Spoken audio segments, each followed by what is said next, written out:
आप सभी के कारण। क्यों? क्योंकि आपके बीच के लोग हम सब साधु महात्माओं को दान दक्षिणा देते हैं कि महाराज जी सदुपयोग करेंगे। देखिए, मेरा कहना है खाया हुआ व्यर्थ जा सकता है, लेकिन खिलाया हुआ व्यर्थ नहीं जा सकता। समाज में हर उस व्यक्ति की जिम्मेदारी है, वह छोटा हो चाहे बड़ा हो, गरीब हो अमीर हो, सब कोई भी समाज तभी चलेगा तब आपके अंदर एकता होगी। आज हम यदि महाराणा प्रताप जी को याद करते हैं तो ये मत भूलिए कि केवल उन्होंने किसी एक वर्ग को आज़ादी के लिए लड़े थे, किसी एक के लिए नहीं लड़े उन्होंने। जैसे उन्होंने कहा कि ब्राह्मण तो मैं कोई बातें नहीं करता हूँ, जिसके अंदर ज्ञान वो पूजनीय है। पहले के समय में ब्राह्मण पंडित किसको कहा जाता था? पंडित किसको कहा जाता था? जो शिक्षा देता था। पहले शिक्षा की पद्धति आश्रम में हुआ करती थी।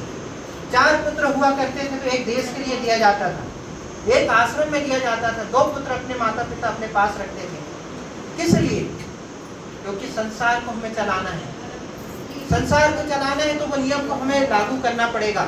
जरूरत का नियम हमारे ऊपर भी लागू होता है। प्यारे बच्चों, आप में से ही कोई मंत्री बने, आप में से ही कोई विधायक बन जाए, आप में से कोई सरपंच बन जाए, कोई जिला पंचायत सदस्य बन जाए, कोई अध्यक्ष बन जाए, कोई नगर पालिका अध्यक्ष बन जाए, पार्षद बन जाए, आपको वो क्षेत्र में भी हस्तक्षेप करना पड़ेगा।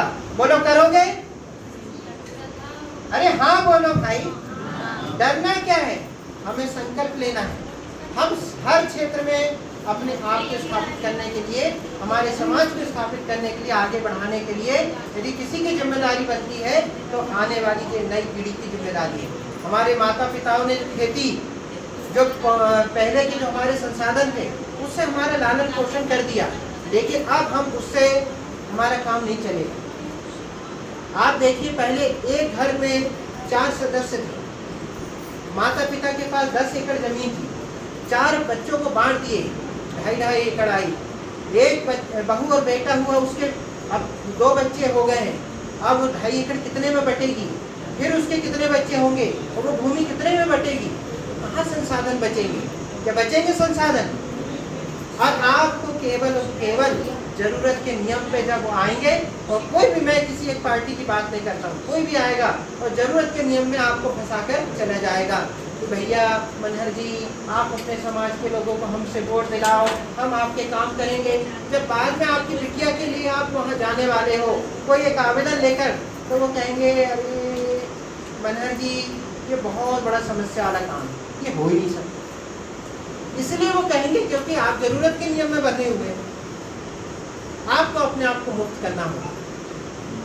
और मैं बच्चों से बहुत बात करता हूँ। मैं आपको बता रहा हूँ, मैं भाषण देना आता नहीं है, मुझे प्रवचन देना आता नहीं है। मेरे सदगुरुदेव भगवान जगतगुरु रामभद्राचार्य जी हैं, वो मुझे कई बार बोलते हैं तुम कथा करा करो, तुम ये करो। अब धीरेन्द्र शास्त्री को कहा कि कथा करो, अब कर रहा है, हमारा गुरु भाई है, लेकिन मैं कोई कथा नहीं करता हूँ। आपको मालूम है, जीवन में चुनौती होना महत्वपूर्ण है। क्यों महत्वपूर्ण है?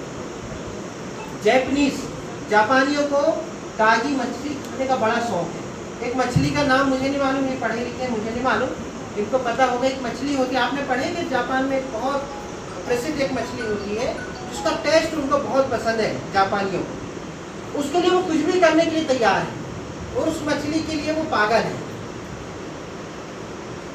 मछलियों को मार्केट में लाया जाता है समुद्र से, पानी में से, और व्यापारियों ने मछलियाँ लाना आरंभ किया, जापानियों ने उसको खाना आरंभ किया, बहुत मज़ा आया। कुछ दिन बाद समुद्र में पास में मछलियाँ ख़त्म हो गई। अब पास में जब मछलियाँ नहीं है तो समुद्र में दूर जाना पड़ेगा। तो व्यापारी क्या करते हैं, एक नाव बनाते, बड़ी जहाज में कंटेनर बनाते हैं, और कंटेनर में उन लोग कहते हैं कि इसमें बर्फ़ रखा जाए, और बर्फ़ रखने के बाद इन मछलियों को लाया जाए तो इनकी फ्रेशनेस बनी रहेगी, ताजगी बनी रहेगी। हम लोग सब्जी खरीदते हैं ना, क्या भाई क्या भिंडी लाई है, पूरी गड़बड़ भिंडी, ताज़ी भिंडी लाना था, ताज़ी पालक होना था, ताज़ी मेथी होना, सामान ताज़ा होना था, बोलते। तो ऐसे उन लोग कहते हैं हमें ताज़ी मछली चाहिए, फ्रेश। अब हमारे पास तो मछली नहीं बची समुद्र में, तो व्यापारियों ने क्या कहा कि हम एक टैंक बनाते हैं। उस टैंक में उन्होंने बर्फ़ रखा, और बर्फ़ के माध्यम से उन्होंने मछलियों को पकड़ कर लाया, उन कंटेनर में मछलियों को रखा, और मार्केट में उन मछलियों को उन्होंने सप्लाई किया। जैपनीज ने मछली काटी, खाई, तो कहते हैं कि मछली में वैसा स्वाद नहीं है। क्या हुआ? व्यापारियों से शिकायत की कि यार भाई तुम पहले जो मछली लाते थे वो तो अलग बात थी, अभी की मछली में वैसी बात नहीं है, अभी स्वाद नहीं है, तो अभी क्या करना? तो व्यापारी कहते हैं कि भैया हम तो वैसे ही ला रहे हैं। अब व्यापारी दिमाग में आया कि इनको जिंदा मछली लाया जाए, वो तो मर गई, बर्फ लाए, जिंदा मछली लाया जाए। क्या करना है? एक टैंक बनाना है, जहाज में बड़ा टैंक बनाओ, उसमें समुद्र का पानी भरो और मछलियों को पकड़ के उसमें जिंदी डाल दो, और जिंदी मछली लाना है। मछली में फिर आई, फिर जहाज आया, फिर व्यापारियों ने उनको बेचा, जैपनीज ने फिर खाया, उनको फिर मजा नहीं आया। क्या हुआ भाई? आप व्यापारी लोग हमें उल्लू बना रहे, ये मछली में तो वैसी ताजगी है ही नहीं जैसी पहले हम खाते थे। आप लोग जो मछली का जो नाम है उसके नाम पे दूसरी मछली खिला रहे हैं। अभी क्या करना? व्यापारियों के दिमाग में आया कि हम जिंदा मछली ला रहे हैं, बर्फ में लाए इनको पसंद नहीं आई, जिंदा मछली लाए इनको पसंद नहीं आई, तो करना क्या? तो करना क्या? टैंक वही रहेगा, मछली भी वही रहेगी। अभी समुद्र में बड़ी एक शार्क होती है, तो उसका शार्क का एक छोटा बच्चा उस टैंक में डाल दो। शार्क के एक बच्चे को उस टैंक में डाल दिया। अभी क्या होने वाला है बच्चों को मालूम है? एग्जाम आते जब मालूम है, मम्मी कहती दूध पी लो बेटा, चाय पी लो, तो कहते मम्मी कल एग्जाम है, मैं तो कुछ नहीं खाऊंगी पीऊंगी, मुझे तो अभी पुस्तक ही पढ़ना, पन्ने पलट पलट के बेटा बेटी बहुत पढ़ते हैं। अब मछली में शार्क, मछलियों के जो टैंक में उसमें शार्क आ गई छोटी, तो शार्क क्या करेगी? बड़ी शार्क डालेंगे तो वो पूरी मछली खा जाएगी, तो छोटी शार्क डालेंगे। तो समुद्र में क्या करते हैं? बड़ी शार्क जब मछलियों के पीछे दौड़ती है तो मछलियाँ इधर उधर इधर उधर समुद्र में भागती फिरती है। वो भागने के कारण उनके अंदर फ्रेशनेस रहती है, ताजगी बनी रहती है। तो वो टैंक में जब छोटी शार्क डाली गई तो वो शार्क मछलियों को खाने के लिए दौड़ती है, तो वो टैंक में पूरी मछलियाँ जो पहले सुस्त हो जाती थी, थक जाती थी, भाग भाग कर उनकी फ्रेशनेस बनी रही।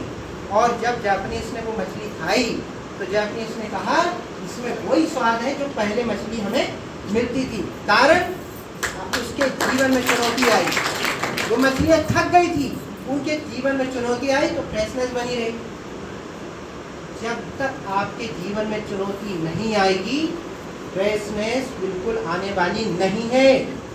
आप मन में बिठा लीजिए बच्चों, ये सर्टिफिकेट आपको जो दे रहे हैं ये आपके उस चुनौतियों को और सहन करने के लिए, मजबूत करने के लिए एक प्रतीक चिन्ह है कि आज एक आप कागज का एक टुकड़े का सर्टिफिकेट ले रहे हैं। मेरा मानना है कि यदि आपने अपने जीवन में चुनौतियों को स्वीकार कर लिया तो आप एक दिन राष्ट्रपति भवन में भी सर्टिफिकेट पाओगे और पुरस्कार पाओगे।